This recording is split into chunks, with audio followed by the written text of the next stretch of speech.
Good evening, everybody. Welcome back to NBC News. Today I'm here with a one-on-one exclusive with the Vice President of the United States for a follow-up in response to some of the questions and comments he had to say to the Attorney General at the DOJ press briefing earlier this afternoon. Mr. Vice President, thank you for having us. It's an honor to be here. We're going to go ahead and get started. So, let's just get started on this. What's your current stance on the Attorney General's investigation into Senator Taylor?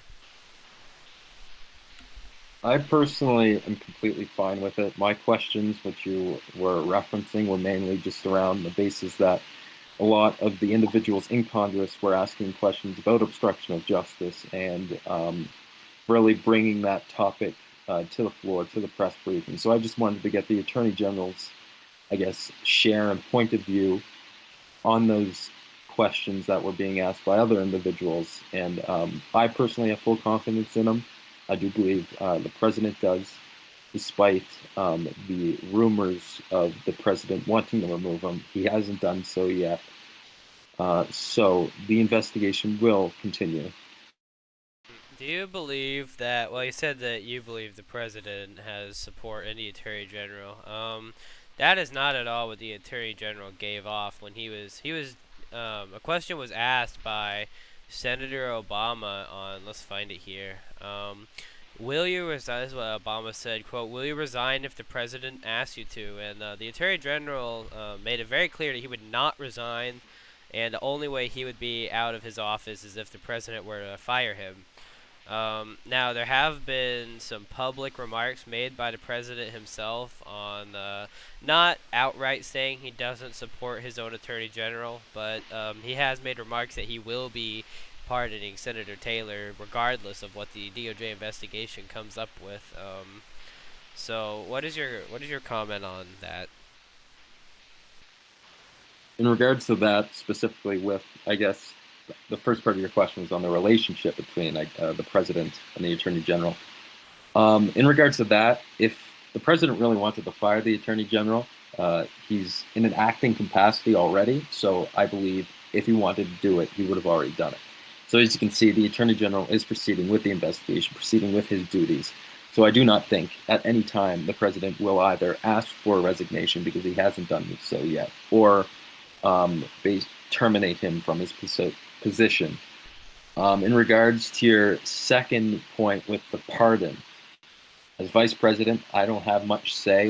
Or not much say, but when it comes to the pardon itself, that comes from the president, the office of the president. As the attorney general pointed out, the pardon is given to the president by the Constitution, and how he uses it, that is really determined by him and his office. Alright, would you personally be for or against the president pardoning Senator Taylor?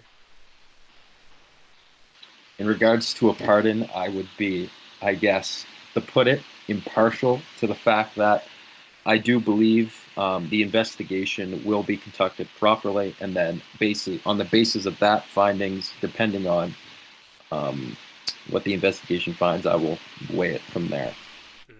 Moving on to the next question. Would you support, now this was another topic raised at the press briefing today. Yes, I already know Would this you question. support a resolution to expel Senator Taylor from the United States Senate? I thought that was something else. In regards to expulsion, I do not really want to comment on Senate procedures, especially internal Senate procedures. I am, of course, president of the Senate, but much of what the Senate does is independent from me, due to me being, of course, in the executive branch. So when it comes to that process, that is the Senate's responsibility. One of the questions in the briefing was if expulsion would, I guess, aid in the investigation. I do not believe it would aid in the investigation.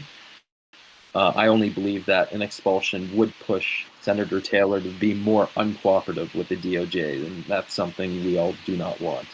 We want clear and concise transparency. And final question here for you.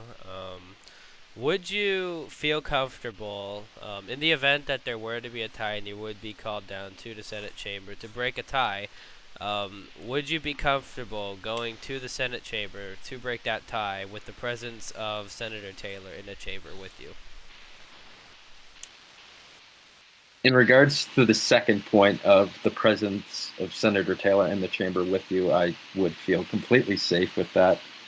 I have a pretty decent relationship with them. Plus, I do have, of course, Capitol Police is there, Secret Service is there.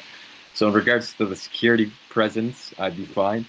In regards to more so the tied vote, I would again have to really weigh on the evidence being presented by both the DOJ, or particularly the DOJ, in their investigation of Senator Taylor. Because I do believe that the process both has to be equal for all sides and just, and that in the end, the evidence will either prove him guilty or not. Okay, and then to follow up on that, which was yet again another point made at the press conference today, do you think that it would be in the best interest of not only the American people, but in the best interest of this current investigation, if the United States Senate just took charge in the investigation into Senator Taylor rather than having a judge nominate? Because as you know, Senator Taylor is the #1 Republican inside of the Republican caucus at the moment. So he has major influence on who gets confirmed and who doesn't. So would you be for well, how do I put it? Would you rather the The Senate, well, would you basically the rather Senate they itself, continue going investigative as group. their would you rather they continue doing what they're doing and have DOJ take the charge, which therefore would require a federal judge to be nominated and confirmed by the Senate? Or do you think that it would be better if the United States Senate just took the charge in the investigation altogether so that that wouldn't need to happen? I do believe that it's kind of a mixed question, I guess. As he is a member of the Senate does have, um, I guess, a special prerogative to investigate his actions. But at the same time, I do believe the DOJ should be taking, I guess, principal lead in the investigation due to the fact that DOJ being designed to handle things like this, as he did, of course, break U.S. code and violate um, the law. And as the attorney general mentioned, and with his possible basically opening up a special investigation through a special counsel or a special prosecutor, I do believe the DOJ is better equipped to handle the investigation in general. Okay. And then I know I said last question, but this is more of a overview type thing. Trying to remember it here. Well, well, I completely forgot what I was gonna say. Well, thank you, Mr. Vice President, for your time. We appreciate it. And we'll definitely be following up on some of these comments. So thank you very much. No problemo.